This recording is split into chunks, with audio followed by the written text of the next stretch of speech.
हे guys, माहौल सरकार GST value of supply. Okay सरकार value of supply section number 15 ने वैल्यू के बारे में कहा है। आई होप ये रिवीजन लेक्चर्स आपको हेल्प कर रहे हैं और हाँ आपके अंदर की एनर्जी रीबूस्ट हो रही है और माहौल बने जा रहा है। सरकार पॉइंट ये है मेरा, section number 15 is regarding valuation. Section number 15 subsection 1 बोलता है योर एक्चुअल ट्रांजैक्शन वैल्यू, जिस प्राइस पे ट्रांजैक्शन हुआ है, your actual transaction value shall be accepted for the purpose of assessment if buyer and seller are not related and price is the sole consideration. तो actual transaction value को हम accept कर लेंगे। पर section number 15 subsection 2 बोलता है अरे हाँ भाई हाँ, एक्चुअल ट्रांजैक्शन वैल्यू हम एक्सेप्ट कर लेंगे but following shall be included in the transaction value to arrive at the assessable value. First, सारे taxes, sir, value of supply includes all taxes other than GST वाले taxes, मतलब CGST, SGST, IGST, UTGST और GST compensation से हटा दो। उसके अलावा जो भी टैक्स है, कोई भी टैक्स किसी भी नाम से अगर आ रहा है, कोई भी लेवी अगर आ रही है, वो सब कुछ वैल्यू में इंक्लूड करना है। उसके बाद आपको जीएसटी लगाने का है।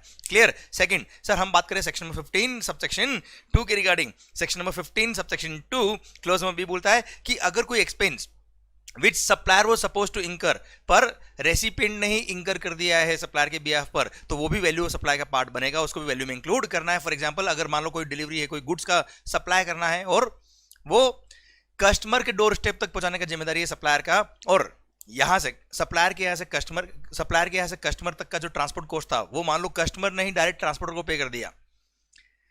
सर एफओआर बेस बता, तो ऐसे केस में जो ट्रांसपोर्ट कॉस्ट रेसिपिएंट ने डायरेक्टली ट्रांसपोर्टर को पे किया है वो भी वैल्यू सप्लाई का पार्ट बनेगा। ये वो एक्सपेंस है जो रेसिपिएंट ने इंकर किया है directly to third person on behalf of supplier, वो भी वैल्यू का पार्ट बनेगा। ओके क्लोज नंबर सी बोलता है इंसिडेंटल एक्सपेंसेस, कोई भी एक्सपेंस जो सप्लायर ने इंकर किए, जो उसको इंकर करना भी था भाई, टू सप्लाई द गुड्स और सर्विस और both, if he was supposed to incur any expense, और उसने वो एक्सपेंस इंकर भी किया पर उसने बिल में अलग से चार्ज कर लिया, तो sir all those expenses will form part of value of supply. जैसे ट्रांसपोर्टेशन चार्जेस हो गया, पैकिंग चार्जेस हो गया, प्राइमरी पैकिंग हो गया, सेकेंडरी पैकिंग हो गया, डिजाइनिंग चार्ज हो गया, इंजीनियरिंग चार्जेस हो गया, कोई भी चार्जेस जो over and about the price उसने रिकवरी किया है सप्लायर ने रेसिपिएंट से, तो वो that will form part of value of supply. Okay then बोलता है सर क्या, any expense any amount which is recovered in the form of interest, late payment fee or delayed payment charges will also form part of value of supply.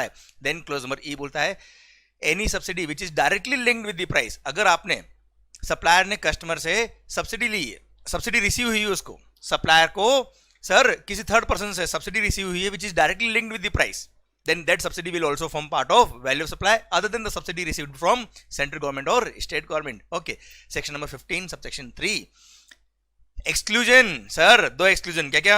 Discount, second discount. Okay first discount which is given at the time of supply itself, जब आप supply कर रहे थे तभी आपने discount दे दिया, invoice पे ही record कर दिया, तो वो वैल्यू का पार्ट नहीं बनेगा, वैल्यू में से एक्सक्लूड करेंगे, डिडक्ट करेंगे और जो नेट वैल्यू आएगी उस पर जीएसटी लगाएंगे। सेकंड है पोस्ट सप्लाई डिस्काउंट, अगर आपने कोई सप्लाई कर दिया, इनवॉइस बना दिया और उसके बाद में अगर आपने कोई डिस्काउंट दिया तो वो भी वैल्यू से एक्सक्लूड हो जाएगा क्रेडिट नोट के थ्रू। सर वैल्यू कम हो जाएगी और उस पर जीएसटी लायबिलिटी कम हो जाएगी, पर उसका कंडीशन क्या है? First, it should be linked with the invoices. Second, there should be pre existing condition in the agreement कि ऐसा होने पर डिस्काउंट मिलेगा, एडॉक डिस्काउंट नहीं होना चाहिए। एंड सर जितना आपने डिस्काउंट की वजह से वैल्यू कम किया है उतने का क्रेडिट नोट इशू किया और उतने अमाउंट का प्रोपोर्शनेट आईटीसी रेसिपिएंट ने भी रिवर्स किया होना चाहिए, तो ऐसे केस में वैल्यू में से ये डिस्काउंट एक्सक्लूड हो जाएगा, कोई दिक्कत वाली बात नहीं है। क्लियर? तो ये हमने बात करी section 15 subsection 3। Okay section 15 subsection 4 बोलता है कि if value is not ascertainable, not acceptable as per section 15 subsection 1, मतलब buyer and seller are related, या फिर price is not the sole consideration, तो value shall be determined as may be prescribed, मतलब वहां valuation rules refer करेंगे बेटा। Clear? Then section 15 subsection 5 बोलता है गवर्नमेंट के पास पावर है कि वो चाहे तो कुछ सप्लाई ऑफ गुड्स और सर्विस और बोथ को नोटिफाई करके उनका वैल्यू डिटरमाइन कर सकता है और वैल्यू प्रिस्क्राइब कर देगा, उसके लिए रूल्स देखने पड़ेंगे हमको बेटा। क्लियर? तो अब हमारे वैल्यूएशन के रूल्स पर ओके सरकार सेक्शन नंबर 15 ने कनेक्ट किया रूल्स को, रूल नंबर 27 से लेकर रूल नंबर 35 तक रिगार्डिंग वैल्यूएशन रूल्स है। रूल नंबर 27 कहता है क्या? Sir when entire consideration is not in money, when entire consideration is not in money. अच्छा मैंने बैकग्राउंड स्लाइड में आपके लिए समरी बुक ओपन कर रखी है सो दैट आपको अगर कुछ रेफर करना हो तो आप रेफर कर सकते हो, मैं ये नहीं देख रहा हूँ। क्लियर? मैं तो केवल रोटेट कर रहा हूँ आपके लिए, क्योंकि जिस तरह से आपके फीडबैक आया कि सर हमको बुक भी पीछे बैकग्राउंड में ओपन रखी है, तो चलिए सर आपके लिए ओके रूल नंबर 27 पर पूरा ध्यान इधर, एक्सप्रेस गाड़ी भाई। रूल नंबर 27 कहता है when entire consideration is not in money, मतलब या तो कंसिडरेशन काइंड में है या काइंड प्लस मनी में, तो ऐसे केस में सर रूल नंबर 27 कहता है ओपन मार्केट वैल्यू, अगर सेम गुड्स कोई गुड्स या सर्विस कोई और सप्लाई करता, किसी और को आप सप्लाई करते हैं, क्या वैल्यू चार्ज करते हैं, that is what is called open market value. वो अगर अवेलेबल नहीं हो तो मनी प्लस काइंड का FMV, clear, fair market value, वो हम ऐड करेंगे, और वो भी नहीं हो तो ऐसे ये सीक्वेंस में चल रहा है, वो भी नहीं हो तो goods of like kind and like quality की वैल्यू हम एक्सेप्ट कर लेंगे, और अगर उससे भी नहीं आए तो rule number 30 and 31 shall be followed in a sequence. Rule number 30 बोलता है कॉस्ट ऑफ प्रोडक्शन, अगर आप मैन्युफैक्चरर हो तो कॉस्ट ऑफ प्रोडक्शन प्लस 10%, अगर आप ट्रेडर हो तो कॉस्ट ऑफ एक्विजिशन प्लस 10%, और सर्विस सप्लायर हो तो cost incurred in providing services plus 10% shell be the value. Rule number 31 बोलता है, अगर 30 से भी वैल्यू नहीं आ रहा, 31 बोलता है best judgement residual method. Sir available record document information के बेस पर सर अपना दिमाग लगाने का बेस्ट जजमेंट यूज करेंगे, which should be consistent with the principles and fundamentals of section 15 and above rules, और उसके अकॉर्डिंग हम वैल्यू निकालेंगे। और हाँ 31 में ये भी लिखा है कि सर्विसेज के लिए आप चाहे तो रूल नंबर 30 फॉलो ना करो, डायरेक्ट 31 पे आ सकते हो। ओके, तो ये था रूल नंबर 27 जिसने लिंक किया था 30 और 31 को भी, वो भी मैंने साथ में बता दिया। रूल नंबर 28 कहता है क्या, इफ गुड्स और services are supplied to a distinct person और a related person other than agent, तो ऐसे केस में वैल्यू क्या होगा, तो यहां पे बोल दिया है open market value of the such goods और सर्विस, बोथ, वो नहीं हो तो गुड्स ऑफ लाइक काइंड और लाइक क्वालिटी, और सर वो भी नहीं हो तो रूल नंबर 30 और 31 shall be followed in a sequence. और हाँ आप चाहे तो ये तीनों फॉलो ना करें सीक्वेंस, आप चाहे तो रेसिपिएंट अगर उन गुड्स को एचडी जाके बेच रहा है तो गुड्स ऑफ लाइक काइंड और लाइक क्वालिटी जो रेसिपिएंट बेचता है आपका रिलेटेड पर्सन या डिस्टिंक्ट पर्सन, उसने जितने में बेचा है उसका 90% भी आप वैल्यू ले सकते हो साहब, क्लियर, वो भी एक्सेप्ट कर ली जाएगी। और एक और कंडीशन डाल दी यहाँ पे, बहुत अच्छी सुंदर सी, बहुत काम का पॉइंट ये वाला, अगर आपके रिलेटेड पर्सन को या डिस्टिंक्ट पर्सन को 100% इनपुट टैक्स क्रेडिट मिलता है जो भी आपने बिल पे चार्ज किया होगा उसका, तो ऐसे केस में जो आपने बिल पे वैल्यू लिख दी है, इनवॉइस पे जो वैल्यू लिख दी है, उसी को ओपन मार्केट वैल्यू मान लेंगे, उसको डिस्प्यूट नहीं करेंगे, क्योंकि उसमें फायदा कुछ गवर्नमेंट को मिल नहीं रहा है, क्योंकि जितना भी टैक्स लगाओ पूरा क्रेडिट मिलने वाला, तो झगड़ा क्यों करे साहब, क्लियर, डन। ये rule number 28। Rule number 29 is regarding agent. सरकार प्रिंसिपल ने कोई गुड्स एजेंट को सप्लाई किया या एजेंट ने प्रिंसिपल को सप्लाई किया, अगर वो सप्लाई के स्कोप में आता तो ऐसे केस में वैल्यू क्या होगा, तो ऐसे केस में बोल दिया है open market value of the goods, clear, open market value of the goods, या फिर रेसिपिएंट उन गुड्स को अगर एचडी जाके बेचता है तो गुड्स ऑफ लाइक काइंड और लाइक क्वालिटी वो कितने में बेच रहा है उसका 90% वैल्यू ले लो, दोनों में से कुछ भी आप ले सकते हो, और उससे नहीं आए तो रूल नंबर 30 और 31 shall be followed in a sequence. ये rule number 29। Okay sir, rule number 29 के बाद 30 में ऑलरेडी बता चुका हूं, कॉस्ट ऑफ प्रोडक्शन वाला। 31 हमने ऑलरेडी बात कर ली, best judgment. Rule number 31 A, अरे जुआरियो, lottery, betting, gambling and horse race. Sir आपको पता है बैटिंग, गैम्बलिंग, हॉर्स रेस के केस में तो सिंपली जितना आपने बैट वैल्यू लगाया है that is what is called value, और उस पर over and above that price GST लगता है 28% बेटा। हाँ है ना बच्चों, आपको तो पता ही होगा। खैर सर लॉटरी के केस में जो लॉटरी टिकट होता है उसका जो फेस वैल्यू होता है lottery ticket, sir that face value divide by 128 sir into 100, जो वैल्यू आएगी वो वैल्यू, या फिर जो प्राइस डिक्लेयर करिए in the official gazette issued by the organising state, clear, वो प्राइस डिवाइड बाय 128 इंटू 100, उससे जो वैल्यू आएगी विच एवर इज हायर, मतलब 100 divide by 128 into face value of the ticket, या फिर जो प्राइस ऑफिशियल गजट में डिक्लेयर किया है ऑर्गेनाइजिंग स्टेट ने उसको 100 डिवाइड बाय 128 करके जो वैल्यू आएगी विच एवर इज हायर, जो वैल्यू आएगी that is the value in case of lottery tickets, उस पे लगेगा जीएसटी। ओके बच्चों, सरकार फिर बात करते हैं रूल नंबर 32 की।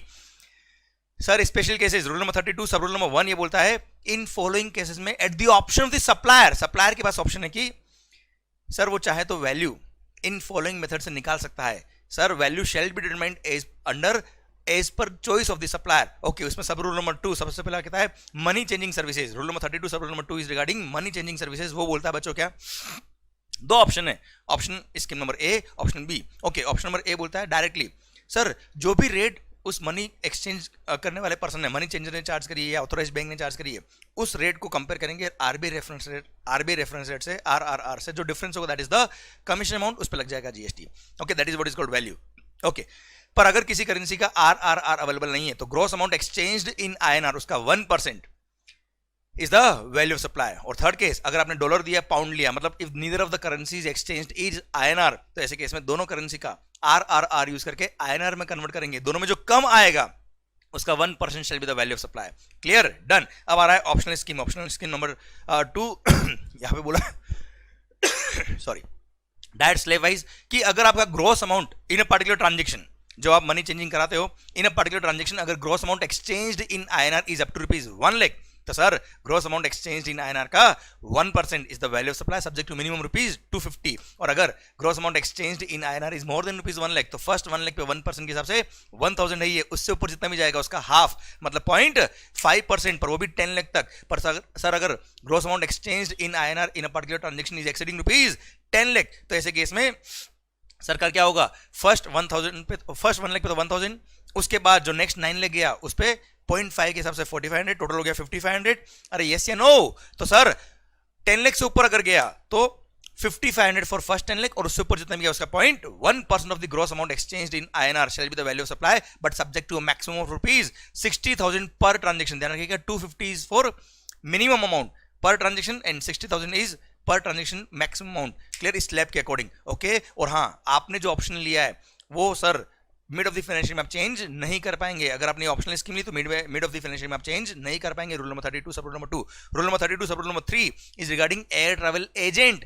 मैं एयरलाइंस की बात नहीं कर रहा हूं भाई, एयर ट्रैवल एजेंट की बात कर रहा हूं। सर बुकिंग ऑफ टिकट्स जो कर रहे हैं उस पर उनका कमीशन जो होता है, या तो एक्चुअल कमीशन पे टैक्स पे करे, या फिर इनको बोल दिया है क्या डोमेस्टिक फ्लाइट अगर आपने बुक कराई तो बेसिक एयर फेयर का 5% of the basic air fare is the value of supply, और इंटरनेशनल फ्लाइट अगर है तो सर बेसिक एयर फेयर का 10% is the value of supply.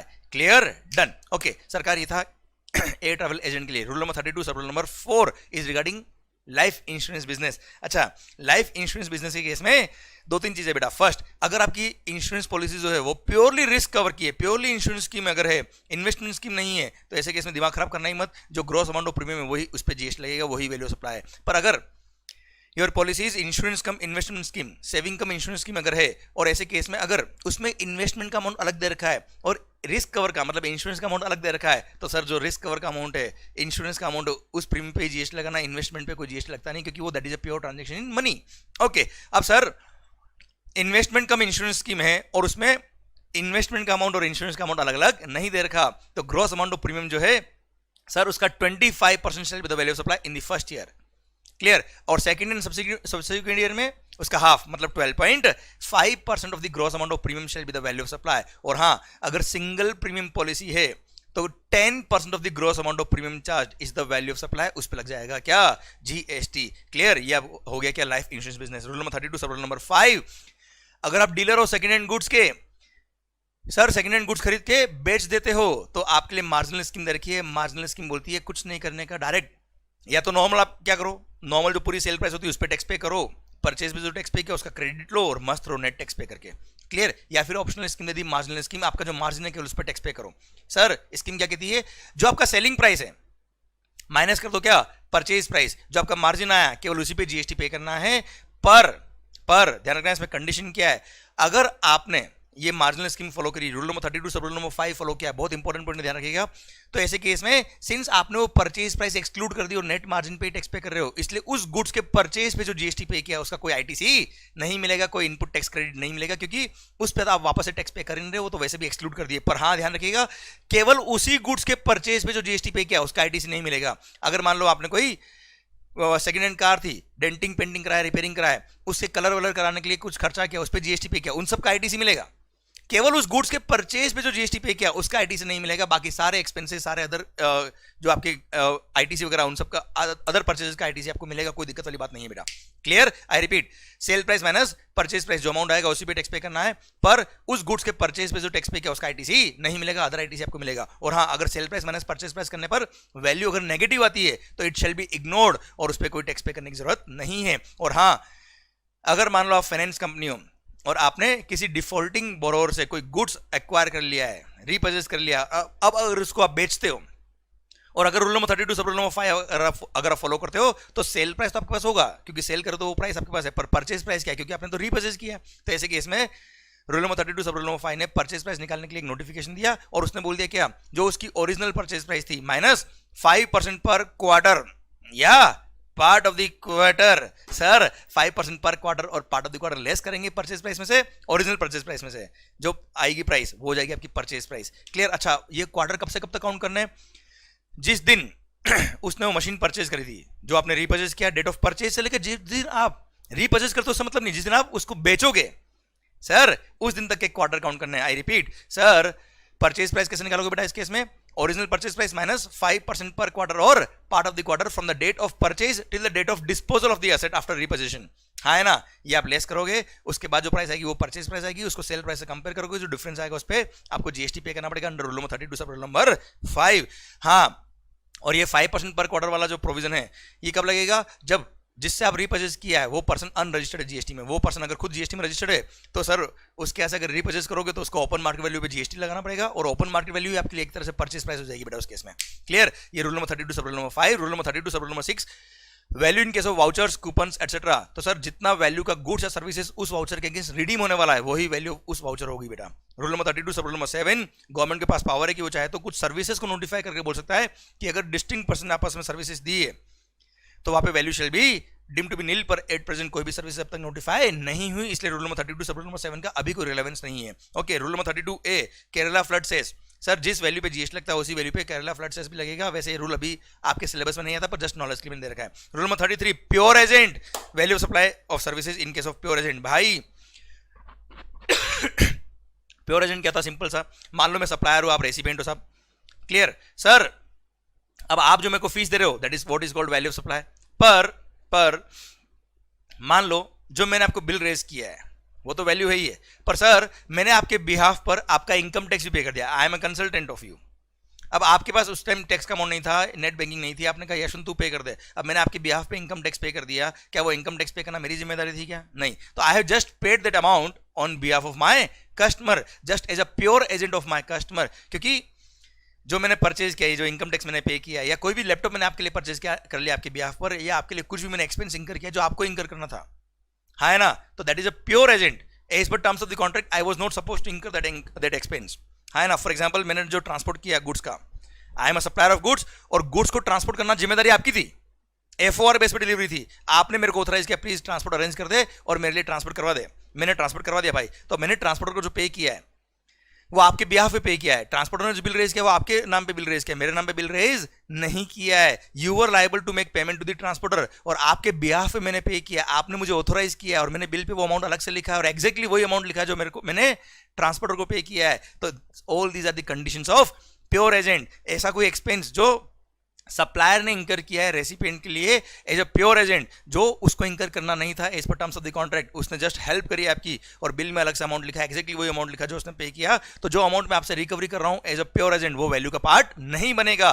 That will not form part of value of supply, that will be excluded from the value of supply. Clear माहौल सरकार ध्यान रखिएगा बेटा। ये था रूल नंबर 33। रूल नंबर 33 की बात आता है रूल नंबर 34। अच्छा एक बात और, सर्कुलर था, जो एयरपोर्ट पे आप जाते हो बेटा कभी भी देखना, तो एयरलाइंस आपसे कुछ एक्सपेंसेस रिकवरी करती है, जैसे passenger service fee, user development fee, ये एयरपोर्ट लेवीज होती है। Passenger development fee, passenger service fee, user development fee etcetera, ये एयरपोर्ट लेवीज होती है बेटा। क्या होता है, आज जैसे आप एयरपोर्ट पे जाते हो तो एयरपोर्ट पे आपको कई सारी सर्विसेज मिलती है, उसकी जो एयरपोर्ट अथॉरिटी होती है ये चार्जेस आपसे लेती है। अब पैसेंजर जब आप एयरपोर्ट पे जाएगा तो एक एक पैसेंजर से 20 रुपये 25 रुपये 50 रुपये तो ले नहीं सकती बेटा एयरपोर्ट अथॉरिटी, इसलिए उन्होंने क्या किया, एयरलाइंस को बोल दिया, एयरलाइंस तुम जब टिकट का अमाउंट लोगे कस्टमर से, पैसेंजर से, तभी ये चार्जेस भी उससे रिकवरी कर लेना हमारे बिहाफ पर।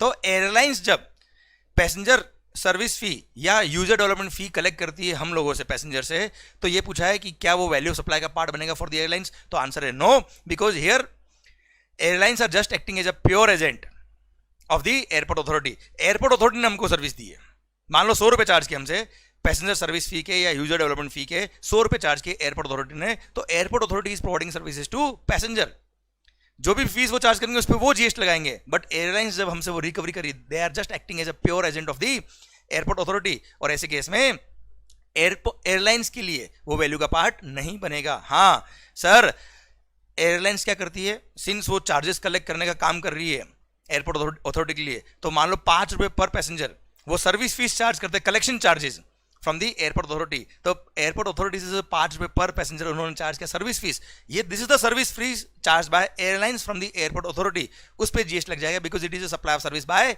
Airlines to airport authority. Clear माहौल सरकार। फिर आता है रूल नंबर 34। रूल नंबर 34 बोलता है रेट ऑफ एक्सचेंज। अगर कभी भी फॉरेन करेंसी में एक ट्रांजेक्शन हुआ है मतलब फीस जो आई है वो फॉरेन करेंसी में आई है, जैसे इंपोर्ट ऑफ गुड्स या import of services, export of services, export of goods, तो ऐसे केस में वैल्यू तो आईएनआर में निकालनी पड़ेगी ना भाई आपको। तो in case of goods rate of exchange लेंगे सीबीआईसी वाला, रेट ऑफ एक्सचेंज सीबीआईसी वाला किस दिन का, जिस दिन टाइम ऑफ सप्लाई था। सर्विसेज के केस में रेट ऑफ एक्सचेंज लेंगे जनरली एक्सेप्टेड अकाउंटिंग प्रिंसिपल के हिसाब से जो फॉलो करते हो वो आप लेंगे किस दिन का, जिस दिन टाइम ऑफ सप्लाई था। Then rule number 35 last rule, अगर वैल्यू कभी भी इंक्लूसिव ऑफ जीएसटी हो तो सर रिवर्स फॉर्मूला लगा देना बेटा, हाँ है ना। अगर रेट ऑफ सी जीएसटी दे रखा है 9%, ध्यान रखिएगा वैल्यू मान लो दे रखा है 118, तो 118 डिवाइड बाय 9 + 9 18% करना भाई, क्योंकि जहां सी जीएसटी वहां एसीएसटी भी होगा ही होगा।